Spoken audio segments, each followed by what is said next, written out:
is Romans chapter 8 verse 18. This is about the future glory or maabot nga himaya atud pa sa pulong si Ginoo. Kaya ato ni nga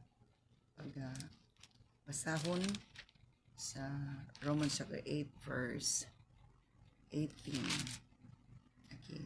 Giisip ko nga ang atong mga pag-antos na ining panahona dili gayud ikatandi sa himaya nga ipadayag unya kanato. Mahinangpon nga nagpaabot ang kabuhatan nga ipadayag sa Dios ang iyang mga anak. Kaya kung basahon sa English, yes, what we suffer now is nothing compared to the glory He will reveal to us later. For all creation is waiting early for that future day when God will reveal who His children really as. So isa na nga glory sa future nga i-reveal ni Lord ang iyang kinsagid ang iyang mga anak. I-reveal, ipadayag niya kinsagid ang iyang mga anak because many acknowledge nga iyang Lord si Lord, but ang acknowledgement ni Lord atong kuanon jud atong ilhon kung kinsagid ang gi-acknowledge si Lord kay sa daghan kuno nag-ingon Lord Lord, patingon ni Lord wala ko kaila kaninyo. So atong kuanon jud ato jung siguroon nga nagkinabuhi ta sumala sa ang gusto according to His will, and that He will label us as His children and as righteous people, because ingon gid ang Bible that sa Matthew chapter 25 nga the people around the world iyang tigumon bahinon lang niya kaduha. Ang isa na sa left ang mga kanding, ug ang isa ka grupo sa iyang right the sheep, and the sheep is the blessed by his father. Tungod kay na mo ni ilang gibuhat na pakaon sila matud pa kang Jesus, samtang si Jesus nagigutom nagpainom sa kang Jesus, samtang sa giuhaw nagbisita sila sa mga mga piniriso, o ingon ang daghan pa to, ingon din sila Lord kanusta man namo nagibuhat. Ingon siya sa diyang gibuhat ninyo kini to the least of my brothers, sa pinakabusok maigsuon, that you do unto me mo na inyong gibuhat. So many can able to do that, but not just ingana ang ginatanaw ni Lord, but are we doing it heartily? Are we doing it for the glory of the Lord, or we are just doing it because ginapabuhat na sa atua, gina-assign na sa atua, but wala sa atong kasing-kasing. So dakan kaayo ang mga atong ilhon, dakan nato atong sabton aron nga mabuhat kinatud tarong ang gusto ni pabuhat ni Lord. So i-reveal daw ni Lord kinsa iyang mga anak in verse 19, o matud pa sa verse 20. So verse 20, kay gitugon sa Dios nga mahimong kawang ang kabuhatan kundi dili tungod sa kaugalingong pagbuot niini, kundi tungod sa pagbuot sa Dios, apan bisan pa niini nagpabilin ang paglaom. So yung dinhi nga ang kay gitugutan sa Dios nga mahimong kawang ang kabuhatan, dili tungod sa kaugalingong pagbuot niini, kundi tungod sa pagbuot sa Dios, apan bisan pa niini nagpabilin ang paglaom. So naay atong malauman na magpabilin ang paglaom nga naa pagyoy nindot nga mahitabo despite nga naay dili pud maay nahitabo tungod sa pag supak sa kabubuton si Ginoo. In verse 21, kay luwason manggayud ang kabuhatan gikan sa kaulipnan sa pagkamadunuton o makaambit kini sa mahimayaong kagawasan sa mga anak sa Dios. So mao na isa sa future glory nga ang mga kabuhatan, the creation nga madunuton makaambit sa mahimayaong kagawasan sa mga anak sa Dios. Ang mga madugta ilisan na dili madugta matud pa sa pulong sa Ginoo. So isa na nga future glory nga gipadayag ni Lord. In the English, the creation looks forward to the day when it will join God's children in glorious freedom from death and decay. For we know that all creation has been groaning as in the pains of childbirth right up to the present time. Kay aside kita nga ang tanan kunong kabuhatan nagaagulo atud pa sama sa kining kasakit sa diha nga anak na ang bata ug matud pahangtod aning mga panahon na mao kana ang kaimtang. Pero ingon diri sa verse 23, as we believers also groan ug kita pod nga mga magtutuo nagagulo, even though we have the Holy Spirit bisan tuod na kanato Espiritu Santo as a foretaste of future glory, ingon nga gipa sinati sa Ginoo kanato para sa maabot nga himaya. So the Holy Spirit is within us matud pa kay aron nga magkuan nato, magiya ka nato, magpatilaw nato unsa gid ang umaabot nga himaya, ipatilaw ta what heaven like while we are still here on earth through the Spirit of the Lord nga maghatag nato og kasinatian, maghatag nato og kasayuran mahitungod sa umaabot nga himaya when the Lord will reveal matud pa. Og where are we now? For we long for our bodies to be released from sin and suffering. Kay matud pa pangandoy nato nga atong lawas nga mahimong gawas na sa pagkadugta ug sa sala ug sa mga pag-antos. We too wait with eager hope for the day when God will give us our full rights as His adopted children, including the new bodies He has promised us. Matud pa kanindot kisanan no nga apan dili kay ang kabuhatan lang ang nagagulo kun dili lakip kita nga nabaton na sa espiritu ngon nga unang gasa sa Dios nagagulo kita sumtang nagpaabot kun kanus asa gupa ang mga anak sa Dios ug kanus aluwas sa hingpit. So kadris kalibutan na apagyoy daghan kay kasamok, daghan kay kagubot, daghan kay mga pag-antos, daghan kaayo mga ika-struggle nato. But isa sa mga future glory is kuan na taana makagraduate na taana di na nato na sination kay dal-o na ta sa himaya sa Ginoo, and we are waiting for that day to happen. That is why while waiting of that day, we have to be ready, we have to be doing the will of the Lord, we have to live righteously, we have to live nga matarong. Because mao nang gusto ni Lord na klase nga pagkinabuhi nato sa kalibutan, matarong nga pagkinabuhi, di lang patarong-tarong sa ato pa kasi pasabot na maglikay ta sa paghimog sala. Dili man ta perfecto, but we are not living in sin, we are living according to the will of the Lord, and the will of the Lord to live righteously, to live with the fear of the Lord, to live with honesty, with love, dili kay with hatred, anger, and bitterness, o nga dakantag kalagutan, dakantag dili ganahan, o nya gidumtan, nga na dili na maayo nga klase nga pagkinabuhi, dili na maayo nga pagbati, because it will not give us favor.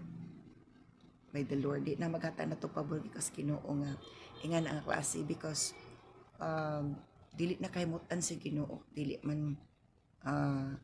na kahimutan sa Ginoo, dili pod ang tao mahimutan na nga ang taong tarong dili pod mahimutan na. So much more si Lord. Okay. So in verse 24, we were given this hope when we were saved. If we already have something, okay, we don't need hope for it. So ingon din sa verse 24, kay giluwas kita tungod ni ining maong paglaom, apan kun makita nato ang atong gilauman, dili kana nato matawag nga paglaom, kay lauman pabadi ay ang nakita na.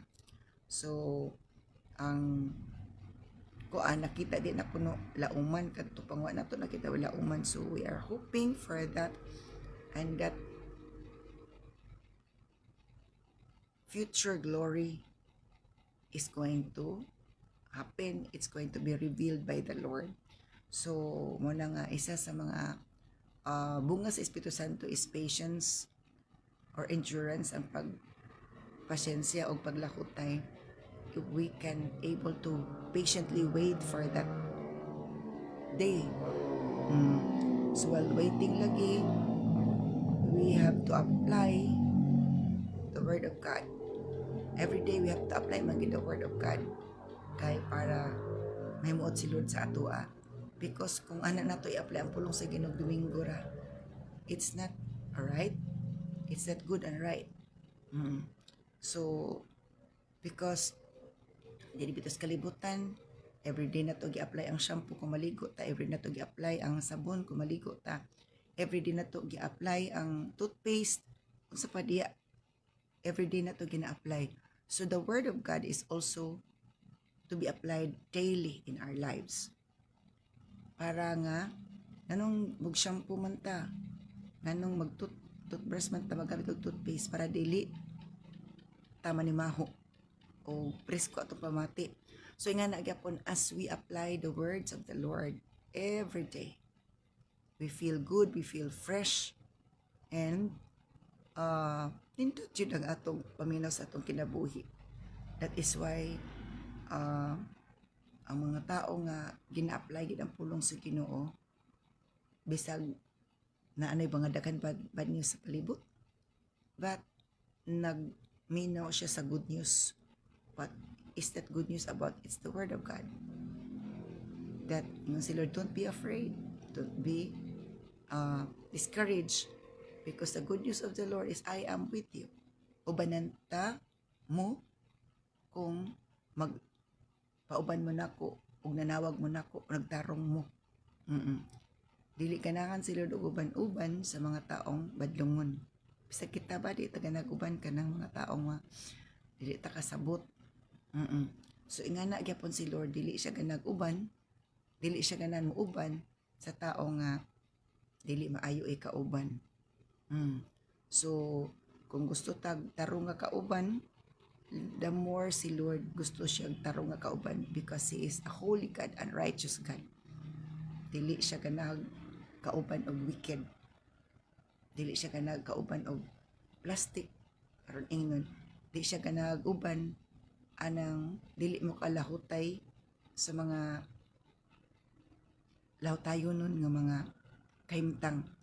Gusto niya nga kauban niya ang mulahutay sa iyang mga ginatugot nga mga pagsulay sa atong kinabuhi.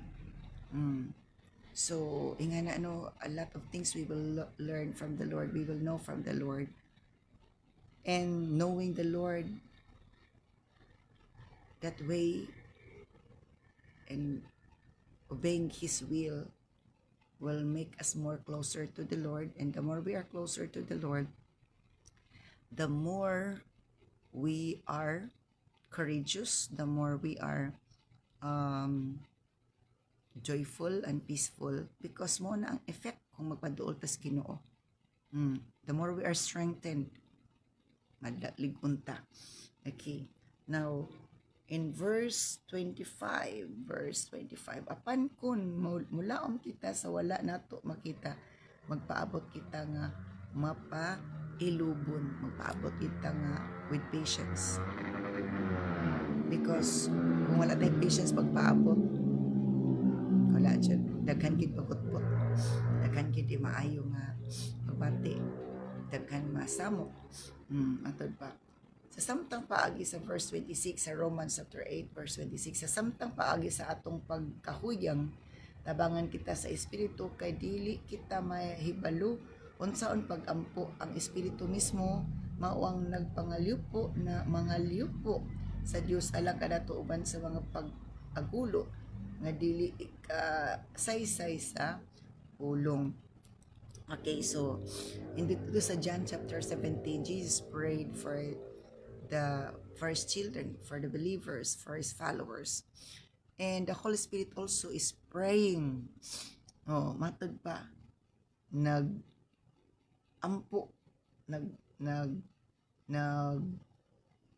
kuan sa ato, nagtudo na to, unsa atong iampo. So muna nga, as we are led by the Spirit of the Lord, as we pray, dayon according to the leading of the Holy Spirit, we can pray longer, makapray tagtaas-taas, because as long as there is God's leading through His Spirit, what to pray, magpadayon matag-ampo. But kung dili ta magpalid sa Ginoo sa mga pag-ampo nga panahon, unsay atong prayer request nga gi-iskutan mo ora to gi-pray. But kung mag-pray according to the leading of the Holy Spirit na pod, adugay kitag pray kay daghan pa ibutang ni sa tunga una nga muna i-pray, idugang og pray, because needed na siya nga i-pray. So ingana, so muna ingon sa ning verse, in verse 26, and the Holy Spirit help us in our weakness. Utabang gid ang Espiritu sa Ginoo nato sa atong kaluyhon. Matud pa, for example, we don't know what God wants us to pray for. Wala ta kabalo unsa ipa-pray sa Ginoo sa atoa. But the Holy Spirit prays for us. Ang Ginoo, ang Espiritu Santo nagaampo, naga-intercede para kanato with groanings that cannot be expressed in words, uban ang pag-agulo. Pag-agulo di nato masaysay sa mga pulong, because the Spirit of the Lord in us is naga-stir up, nagapukaw, nagatandog kanato. Ug matud pa na ipag-agulo, we groan because the Spirit of the Lord is convicting us, touching us in order to pray. Because prayer is so much important as believer, as Christian. It's one of the weapons that we could able to fight our enemies. It's one of the weapons that will sharpen the weapons that God has given us, the sword of the Spirit. As we use the sword of the Spirit, while we are praying, as we are praying, we are sharpening that sword of the Spirit. Ginapa-sharpen na to ang sword of the Spirit, so that when we use that sword of the Spirit, it's so effective.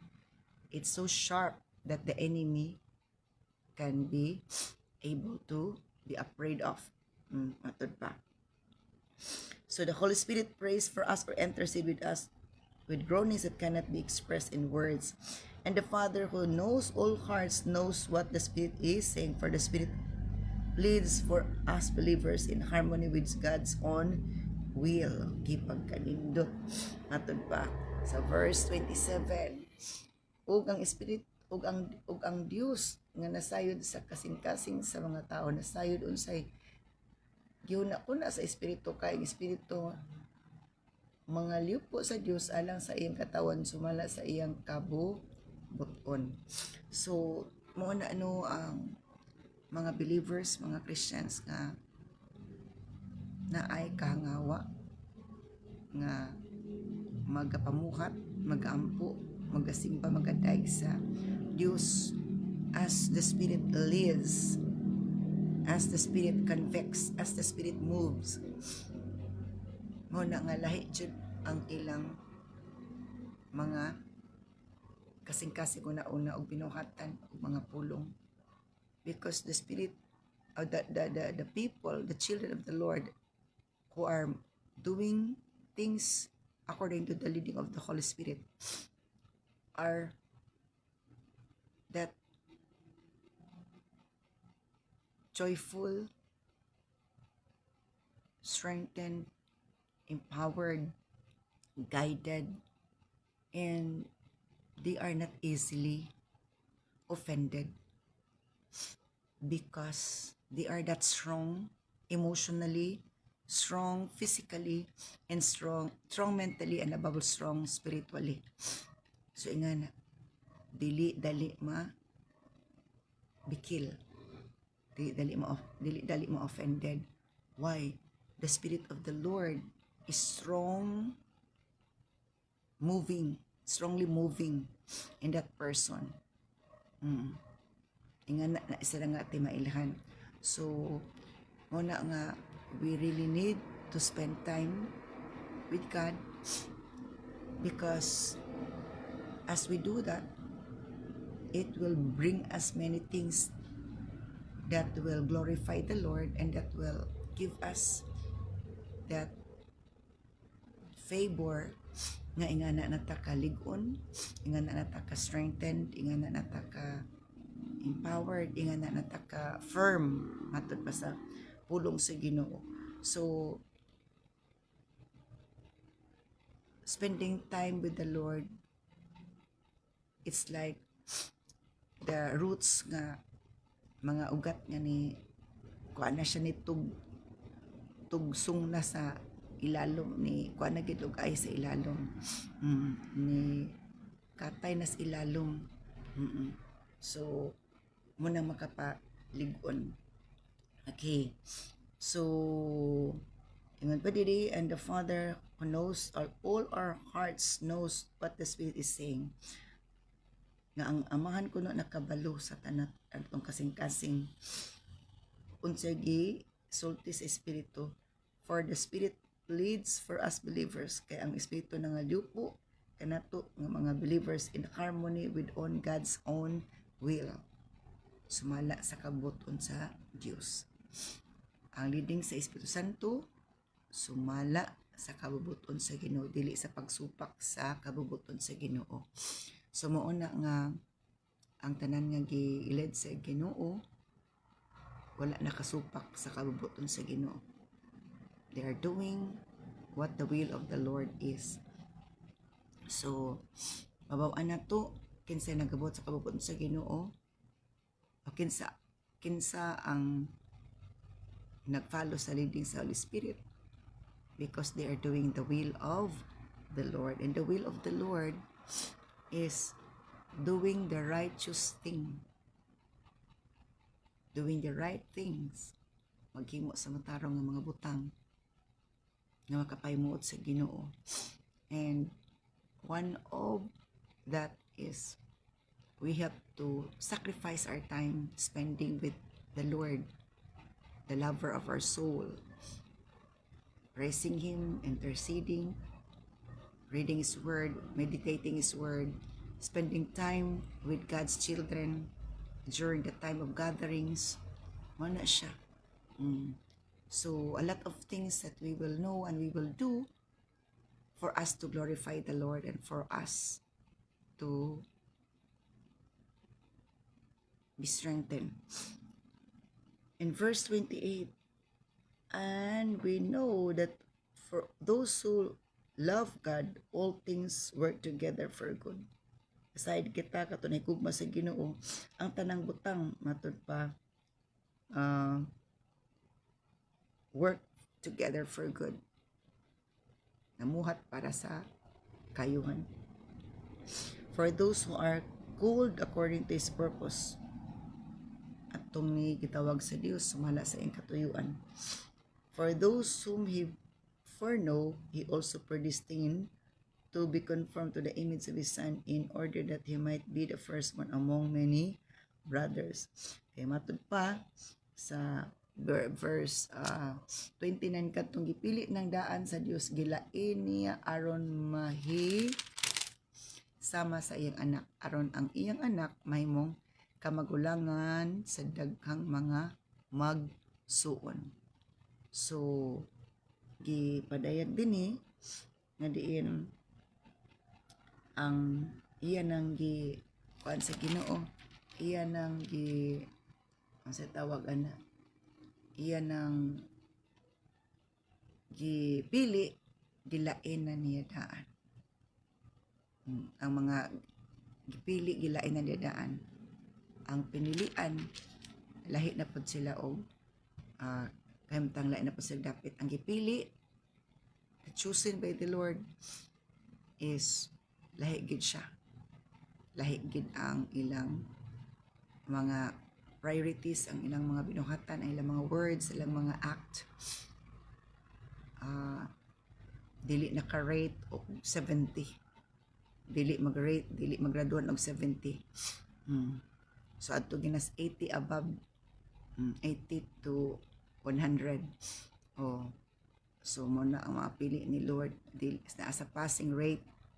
Oh, tung wala sa passing rate because they do not make effort, wala na ning kamot. Taken for granted ang tanan. Pagana-gana, dili pag tinaraw nga trabaho, dili taraw nga pag performance. So how can God will choose them and favor them? So ingana.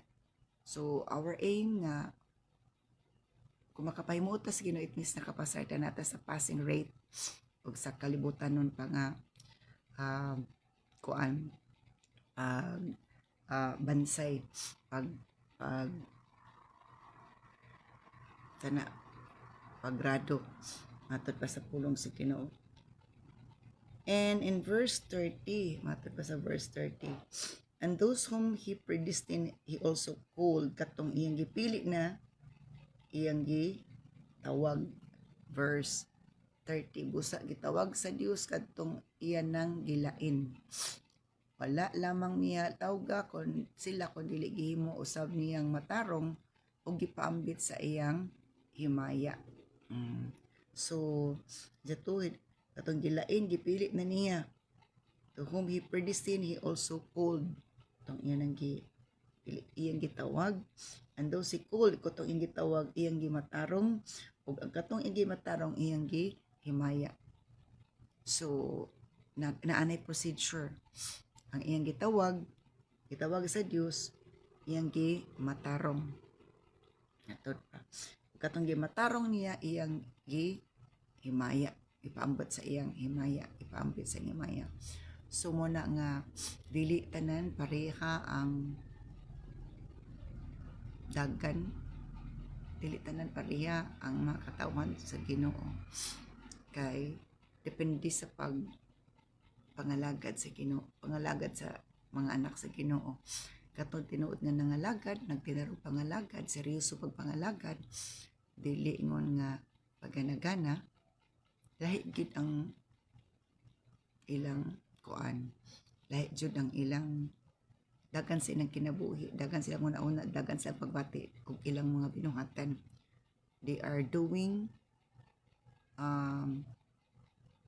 seriously,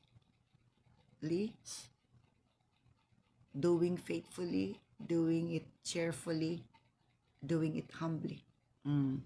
Sila mga pagbuhat sa puluhaton sa Ginoo. It's not for kuan lang ordinary nga basta lang gibuhat ang nanimo na gibuhat nimo na kay needed gibuhat as God commanded. Kay we have assignments to do man, and those assignments we have to do them regularly, do them seriously. Nga na buhaton nato kanunay, buhaton nato nga sineryoso, dili kay kanang gana-gana lang. Okay. In verse 31, karon unsa may atong ikasulti may tungod niini? Kung dapig kanato ang Dios, kinsay makigbatok kanato? So kung tarong tag pangalagad si Ginoo, dapig gid ang Ginoo nato. Dili gid siya mo kuan nato. Dili gid siya makigbatok nato. So, ingana jud na dali ra jud kay usab to no. Kung nagtarong tag pangalaga, dili gid si Lord makigbatok nato, kun dili dapig nato. Pero wala ta tarong pangalagad, dili gid sila makig dili sila makigbatok nato kung dili mo dapig nato. So gusto magitadapigan sa Ginoo no, gusto gitadapigan sa Ginoo, kinsa bagoy dili gusto, pero naatay buhaton nga madapigan ta sa Ginoo, dili kay mahimutang kabatok sa Ginoo. Kung buhaton nato iyang kabubuton, dapigan jud tas Ginoo. And ang kabubuton sa Ginoo di lang kaisa nato na buhaton. Daghan na siya. In terms of trabaho, magtarong tag trabaho. In terms pagsimba, magtarong tag simba. In terms pag-ampo, panahon sa pag-ampo, panahon sa gathering sa mga pag-ampo na apod ta. Kay reporting on duties. Diba? How can we say nga tarong ta ko dili ta mo report sa mga duties nato nga buhat ni Lord sa ato. Reporting on duties regularly, with sincerity, with purity, with cheerfulness, mo na gipangayo ni Lord, gipangita ni Lord. So gina-observe kita ni Lord, ginabantayan kita ni Lord, ginapaminaw jud ta ni Lord. O are we doing things He commanded us? Are we speaking things that He commanded us to speak? Are we thinking the right things or thinking the wicked things? Unsa man atong gipati? Akan batag pangluod, pagmahay. Oo. Ana. So, bantayan kita ni Lord. Atol pa sa pulong sa Ginoo. So, ito ni, balikon ako sa 31. Karon unsa may atong ikasulti may tungod ini? Kung dapit ka nato ang Dios, kinsay makigbatok ka nato. So kung dapit kuno nato ang Dios, kinsay makigbatok nato. Like for example, si David. Wala man nakigbatok si Lord kang David. Kay si David tarong man gani na buntog niya si Goliath. Because when God is with us, when God is not against us, we will win against our enemy. God will give us victory when God is for us and when God is with us. So siguro na to, God is with us and God is for us. Ang Dios uban nato o ang Ginoo, wala nakigbatog nato kung dili dapig nato, nakigdapig nato. So ingana. And then kung dakhan kay pagsulay like Peter ni Pablo, grabe ilang pagsulay, grabe ilang mga trials, grabe ang ilang na encounter, grabe jud. Pero wala sila ni tagam, wala sila ni hunong, wala silang luod, wala silang nagmahay-mahay. Why? Ingana ang epekto sa giharian sa Dios nga naa kanilang Espiritu Santo. Dili matagam, dili mulugda, dili mohunong, magpadayon gayud. So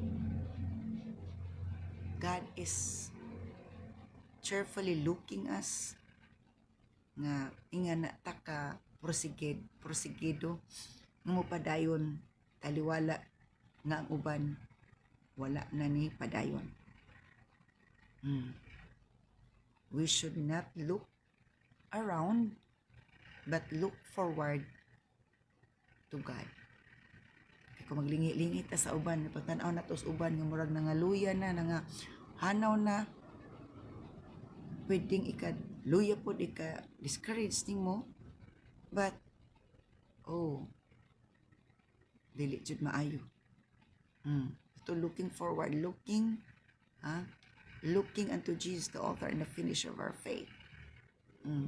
Because ang tao nga wala na kaniyang Espiritu Santo, mapalong na ang kalayo kadasig. Lahi nang nagkainit ka sa Ginoo. Nagkainit ka sa Ginoo kaysa initunon ka sa Ginoo. Ana. Okay. Now in verse, asa na nga verse 32. Kung wala magdumili ang Dios sa pagtugyan sa iyang anak ngadto sa kamatayon alang kanatong tanan, dili ba hatagan usab kita niya sa tanang butang nga atong pangayoon kaniya? Balik ko na. Kung wala magdumili ang Dios sa pagtugyan sa iyang anak ngadto sa kamatayon alang kanatong tanan, dili ba hatagan usab kita niya sa tanang butang nga atong pangayoon kaniya? Since he did not spare even his own son, but gave him up for us, won't he also give us everything else? So, dili ba kuno tatagaan po sa Ginoo sa itong gipangayo? So, tagaan manggita ni Lord, basta dapig siya na to. But the answer of the Lord, atong dumdumon, yes, no, and wait, tulo na siya. Kung dili maayo pa na to, no, but kung makaayo, yes and wait. Paabot lang. Oo, tatag na ko din. Paabot. Matagpas sa pulong sa Ginoo. And verse 33. Kinsay mga sa pagsumbong sa mga piniling katawan sa Dios. Ang Dios mismo nag-ila kanila nga walay sala. Who dares accuse us whom God has chosen for His own? Kinsay mangahas sa pagsumbong sa mga piniling katawan sa Diyos. Ang Diyos mismo nag-ila kanato nga walay sala. No one, for God Himself has given us right standing with Him. Ang Diyos mismo nagaangkon nga kita iya o inubanan ta niya. Ug siya gayud magauban ka na to. In verse 34, may makahukom ba kanila nga sila dagsagan? Wala. Si Kristo Jesus mao ang nagpakamatay o gibanaw og atoa siya sa tuo sa Dios og nangalupo alang kanato. So isaysay dinhi nga walay makakondemn na to. No one. For Christ died for us and was raised to life for us. Kay si Kristo nagpakamatay para nato ug nabanaw siya para kanato, and He is sitting in the place of honor at God's right hand pleading for us. Nagkalingkod na siya sa arianon nga dapit di sa tuong kamot sa Dios nagapangaliw po para nato. Unsa man kay pangaliw po ni Jesus nato, that we can endure, we can continue despite of the challenges in life. Makapadayon ta. Kay ang dili makapadayon, dili makalahutay, dili gayud madaugon. Only those who persevere ang ilahutay. Ito ang padayon sa katapusan maoray maluwas. So what we started nga maayo atong buhaton nga maayo. Unsa atong buhat nga maayo atong ipadayon nga maayo pud. Og matud pa sa verse 35, can anything ever separate us from Christ's love? Naabay makapahimulag kanato sa gugma di sa Ginoo. Sa 34, may makahukom ba kanila nga sila sad-an? Wala, si Kristo mismo. Okay, humanaw nita. Verse 35 na ta.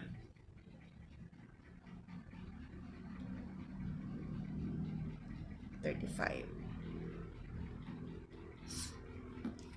Okay, 35. Pusa, kinsay makapahimula ang kanato gikan sa gugma ni Kristo? Ang kasakit ba, ang kalistanan, ang mga paglutos, ang kagutom, ang kakabos, ang katalagman, o ang kamatayon?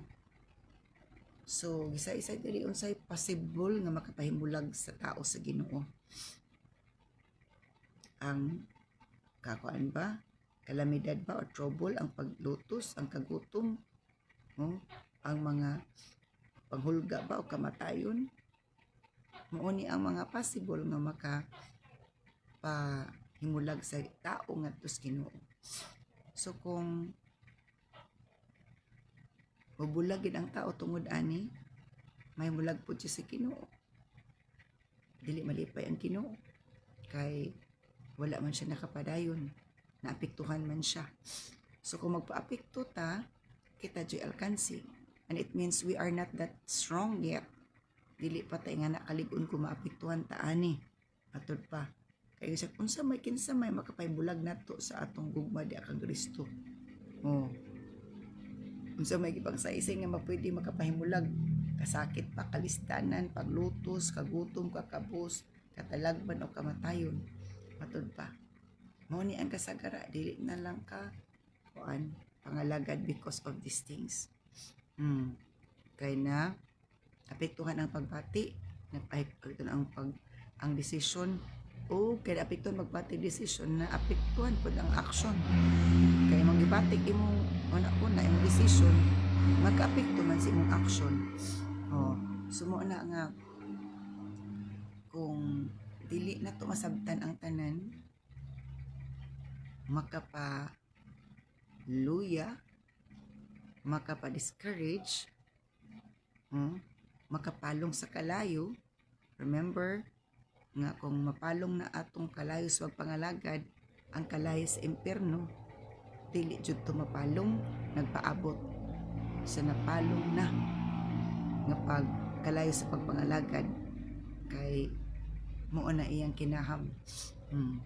Nga palungon ang atong kalayo sa pagpangalagad aron masugbat ta sa kalayo sa impyerno, aron nga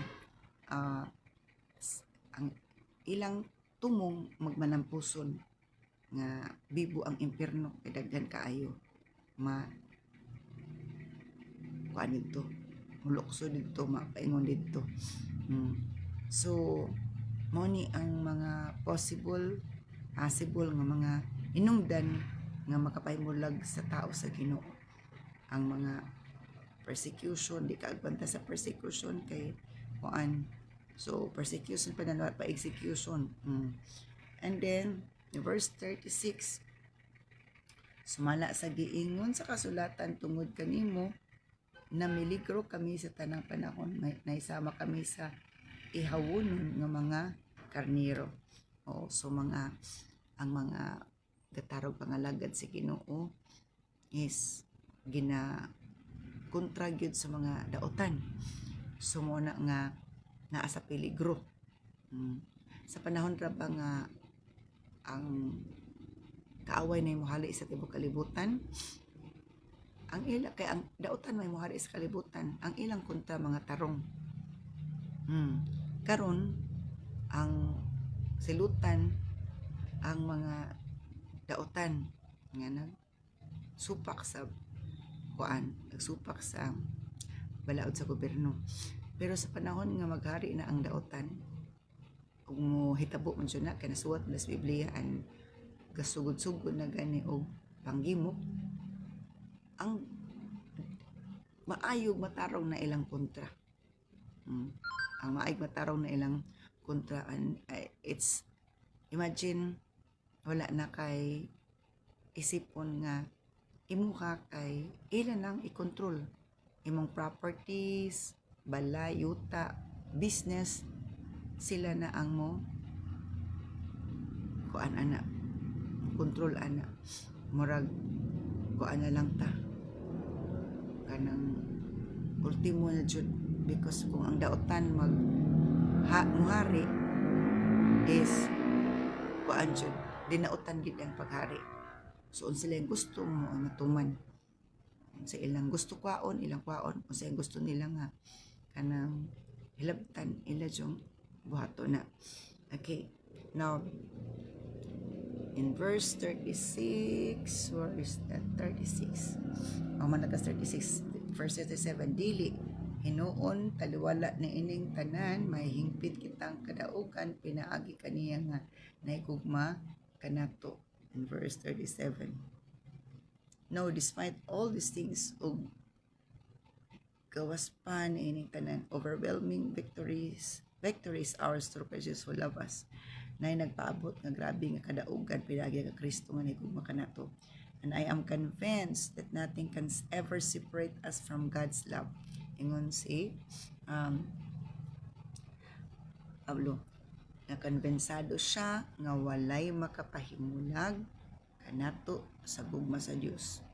Ni kamatayon o kinabuhi, ni mga angil o mga demonyo, ni ang kahadlok sa karon ug sa umaabot ug kabalaka sa ugma, ni gakom sa impierno ang makapahimulag kanato sa gugma sa Dios. Matod pa, I have to read this in English. And I am convinced that nothing can ever separate us from God's love. Neither death nor life, neither angels nor demons, neither our fears for today nor our worries about tomorrow. Not even the powers of hell can separate us from God's love. So kung yan nataka dasig sa Ginoo, strong sa Ginoo, firm sa Ginoo, makaingon jud ta walay makapahimulag nato. Bisag kamatayon, dili nato ipailo. No power in the sky above or in the earth below. Indeed, nothing in all creation will be able to separate us from the love of God that is revealed in Christ Jesus our Lord. So, sa verse 13, bisan ang kalibutan sa itaas o sa ilalom, wala kayo bisan unsa nga mga binuhatan nga makapahimulag kanato ikan sa gugma sa Dios nga na ato pinaagi kang Kristo Jesus nga atong Ginoo. So nothing in all creation will ever be able to separate us from the love of God that is revealed in Christ Jesus our Lord. So example anang kahoy tungod sa mga gamot, kung tumbahon siya, dili matumbak tungod sa mga gamot. Manang be rooted in Christ kita, dapat nakagamot ta ni Kristo, because Christ is the strong foundation that cannot be easily be conquered and be broken and be cut off. So we have to be serving the Lord faithfully until the end, hangtod sa katapusang hininga. At dapat hindi tayo magpahinga. Di ta maghunong, pagpangalakad padayon ta kay para nga naagit tay agi na ay effort makita ni Lord nga we are interesado kita og langit. Kabalo si Lord kin sa interesado og langit. Ang interesado sa langit, makita niya tong interest to enter there by our performance every now and then. So ang Dios magapanalangin sa ang pulong, the future glory is dili gyud kumpara sa mga pag-antos nga atong ginaantos diri sa kalibutan. All the negative nga atong nasinati sa kalibutan, balatian, mga sakit nga mga pulong, mga katalagman, mga kawadon, ang sa padiha, discouragement, mawala na kung i-reveal na ni Lord ang tanan o dalunta niya sa iyang himaya. So God's encouragement for us to continue until the end. Padayon ta hangtod sa katapusan, hangtod sa katapusang hininga, magpabilin ta nga malaumon, malipayon, maunungon, mabungahon, malampuson, mahigugmaon, madasikon. So let us pray for His word. Thank you so much, Lord, sa imong grace and mercy.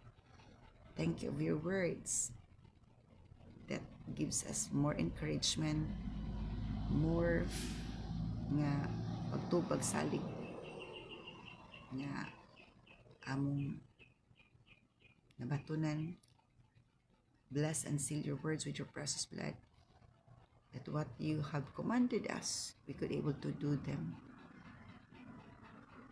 with faithfulness, cheerfulness, honesty, O Lord God, and sincerity, Lord. Prepare us of thy coming. Prepare us to worship you today. Prepare us to pray and intercede who needs our intercession, O Lord God. Prepare us to serve you in all kinds of service that you want us to do, O Lord. Let your will be done in our lives. Let your presence manifest and bless us all together. Bless your people with your guidance, with strength, with courage, with passion, O Lord God, to continually serving you until you come, until our last breath, O Lord. Seal your words with your precious blood and continue to bless us all together. Hallelujah. In Jesus' mighty name I pray. Amen. So thank you for watching. God bless us all, and let's proceed to intercession or prayers.